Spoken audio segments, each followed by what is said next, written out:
Hello, welcome back to Auto Pop Culture. Today we're going over the fourth album by Tennessee-based group called Delta Ray and their album called The Dark.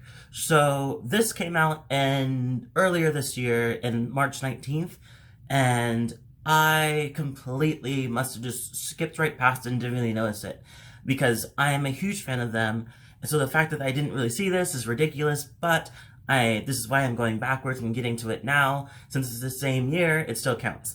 So, this is a six-piece, if you don't know, this is a six-piece band. There are three people that are that are siblings as Ian, Eric, and Brittany Holchis. And there are three other people, which is Elizabeth Hopkins, who does vocals as well, and hope I pronounced all this right. Grant Emerson, who does bass guitar, and then Mike McKee, who does precision. So they are really great. They have great harmonies. They have really great albums. It's just they never seem to have. They don't seem to stop. Like, they don't seem to, they have a complete consistent thing going on the whole time, and they talk about topics that are really nice, but also, the bit about them is that they are not afraid to go dark. They're not afraid to give you, kind of spooky-esque kind of, production, or kind of lean into this kind of weird, just gothic kind of sound that I really, really like. Mixed with some upbeat sounds too. So this is the album that actually came together, actually connects with the last album they did, which was called The Light, came out in 2020. This was because they just left, in 2018, they left Big Machine Records, pretty much around the time I think Taylor Swift did too. And after that, decided to do a Kickstart campaign for a double album project. And pretty much the double album project is The Light and The Dark. So I actually have reviewed The Light, so if you want to, I'll just put it inside the description so you can follow it and watch it there. But pretty much I loved it. I pretty much love all their albums. They haven't made a bad album at all, so it's kind of fun to know that. And this album is a little more serious. The other one was pretty light, but with some pieces of it. But this one is it's the title for calling it The Dark is completely accurate. So this one talks about the injustice, social injustice. At the end, it talks about kind of breakup that's going wrong, or a issue in the relationship. And then there's one about death, and then there's one. It kind of talks, I think the first half pretty much talks about a weird mixture between escapism and social injustice. So yeah, so let me go through this album. I'm pretty much probably gonna talk about each song, so brace for a long video. So let's start off with The Beast. So The Beast, I feel like I didn't really understand what it was about entirely, but I have a guess. So this one says, truth's coming out her deep well. She ain't she ain't suffering lies no more. And then the Lord's gonna come, and she ain't pleased. She ain't suffering fools no more.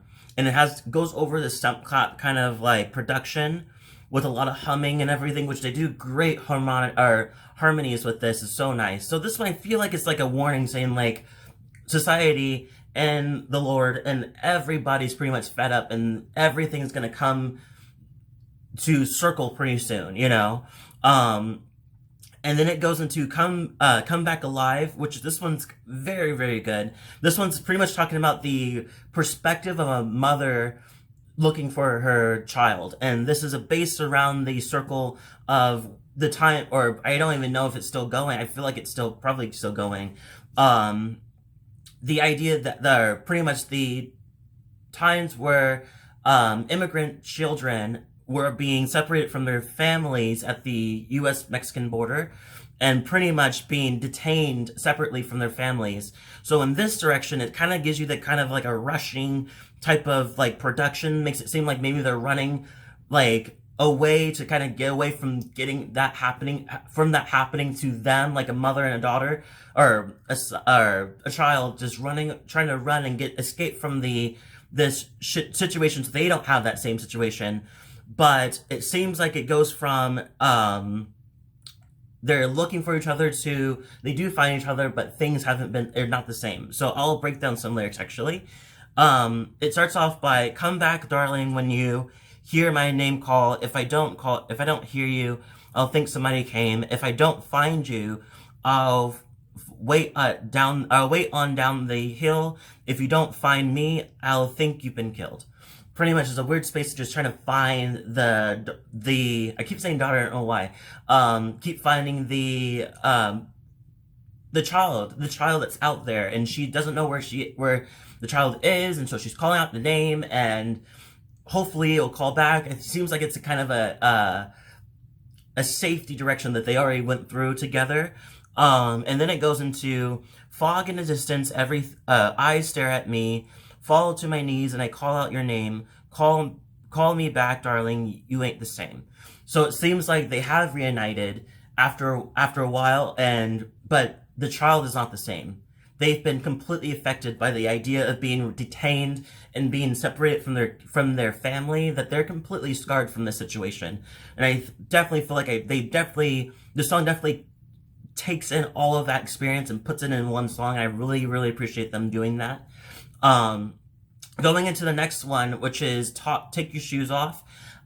This one kind of talks about I feel like this song talks about the idea of how much corrupt the world is itself, but how much that we don't really take in that he wants to be respected when you come into his place. This majority of it's being sang by Eric, and this one definitely just talks about so I'll read some parts actually to make sense of it. Say something enough and people will think it's true. One piece, you can relate that to Trump, you can relate that to politics in general. When we lose the past, the future's nothing new. Pretty much the idea of remembering the past, because if you don't remember the past, history will repeat itself as usual. And you can see in these days, it definitely is repeating itself a lot, and in a lot of different spaces too. But people always have this thing where they don't want to acknowledge the history even, for example, when the black community is pretty much saying you still treat us the same. You're just the history of the slaves is so long ago, get over it kind of thing. It's no, we need to remember that so we know that won't happen again, even though now pretty much white people are kind of pushing it aside, so that makes it happen again, and it's still happening to this day kind of thing. And so he's pointing out is when you come into my house, take off your shoes. Pretty much the idea of when you come into somebody else's space, respect that space. It's not for you to determine what you do to it or what it's supposed to look like. This is their space. They decide what it looks like, All Good People featuring Vocal Rush. This one's a response to the year spent of the band witnessing all the major injustice towards the black community, and pretty much this just calling out to people saying let's do something about it, let's walk the streets, let's talk about it, let's have conversations, because we need to remember and stand up for this group, because it's not just to see the black community and see the black people like me, seeing us just getting hurt is not something you can it's not something to do with me, so until my family gets hurt or my family is killed, then I'll worry about it. It's no, you have to remember that we are all in one country kind of thing. I feel like that's exactly what he says, or what they say in this. So they say, come on, raise your hands above the raging, oh god, I write so sloppy. Raging seas, we can't hold our breath from forever when our brothers can't breathe. I love this song. I watched the music video, and the music video is so powerful as well. Going into the next song, Out of the Badlands. This one kind of touches on the escapism direction, where it says, we'll be alright once we get out of the hot sand, out of the Badlands, and into the night. It kind of has this weird space, just let's get out, let's just go somewhere else that we feel a little more safe. I really like it. I love the sound. It sounds like a complete like the one thing I love about them is that they work really well with the production with the lyrics, and the sound is always on par with what's going on with the lyrics and with the song topic. And I love that. Shadows of Vegas is beautiful. I love the production, and I love the idea that it's using Vegas as a metaphor for the way society treats the 1% compared to everybody else. And I feel like in this direction it says like, because the odds are stacked in their favor. We're just working for a rich man's crumbs, pretty much picking up whatever they decide to throw down to us, and down to us being a huge part of this, because they see us as less than them, so they throw down a little bit to us to make us feel satisfied, when they can throw way more to help out with the communities and the world, honestly. Another piece that I like is that the banks become casinos and they ante up our homes. Pretty much saying just in the world of what's going on, it's just like the capitalism has been so formed in so many things that we're now to the point that like banks are not casinos. Now they're cashing in on us, and they also are debating on whether we have homes or not, or whether we're and it's to a point where it makes us feel like, are you taking this because we don't deserve it, or you just think the opposite is like, whatever, they'll be fine. It's like they don't think about the consequences of what's happening just because they're trying to make money. Somewhere in the Desert is a beautiful song. I love the bass guitar, so good job to Grant on that.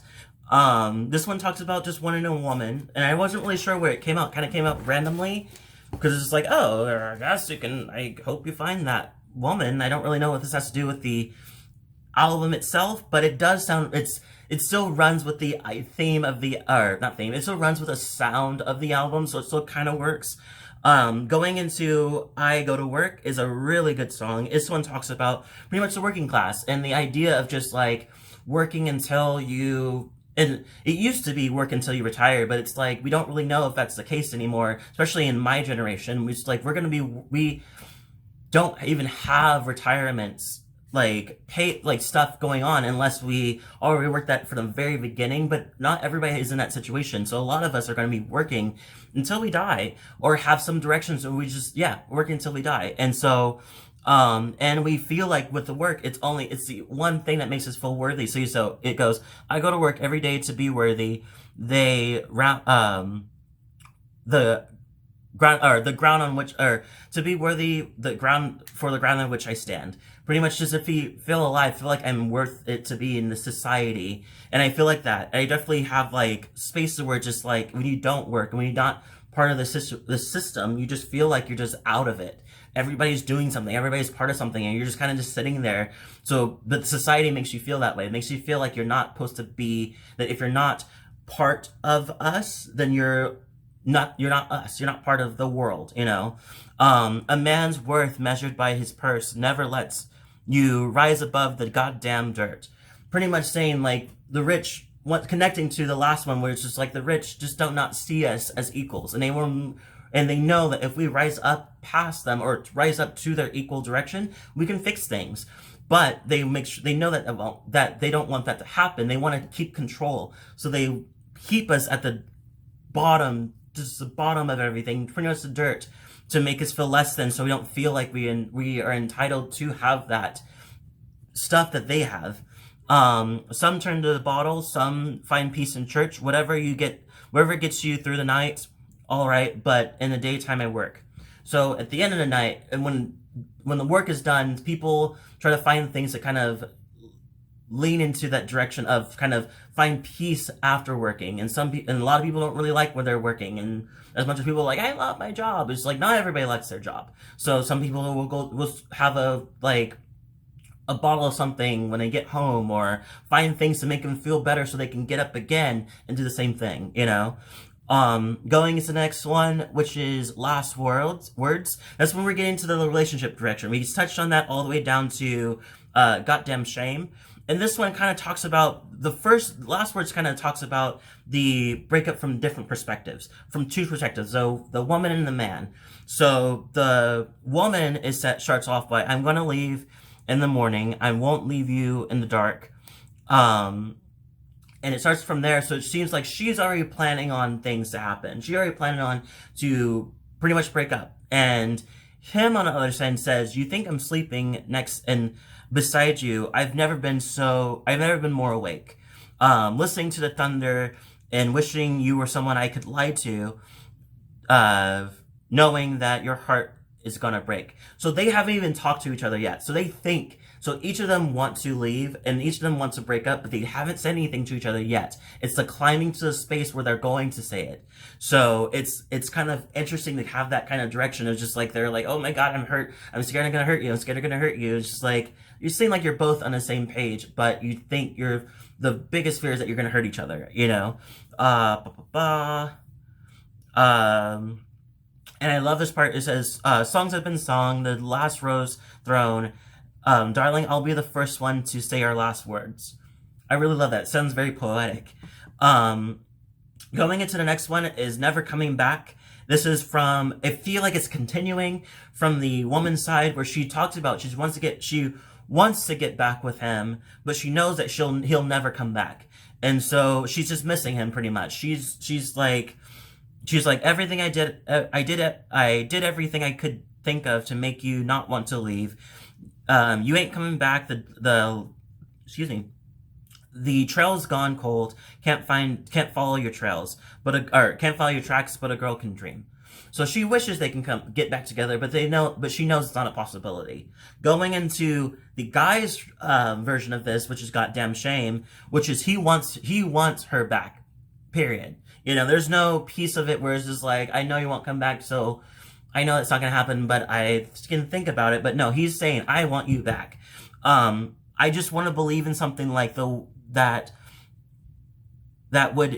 you would have me. I want to feel our old light. So he wants to go back to the time where they were good. And then it goes to, God, I write so sloppy. Does everything happen for a reason, or is everything that happened just a goddamn shame? Because I don't know who I am without you.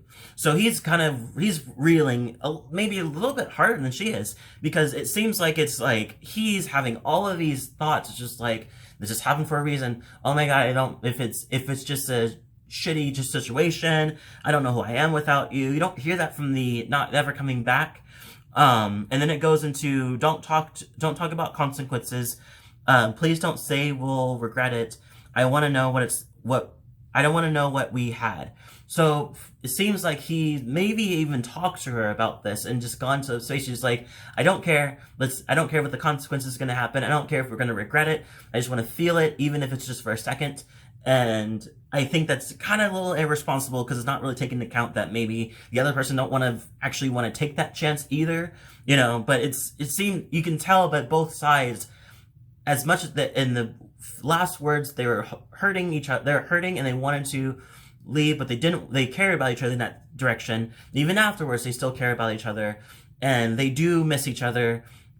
One wants it to come back, and the other one understands that there's a chance it might not be, but she still thinks about him and everything. Going to Pay No Rent. This one's a really great song. This one is, one of the things is they have a power of knowing how to do a good death song and really making it so beautiful. So this one talks about kind of being free after death.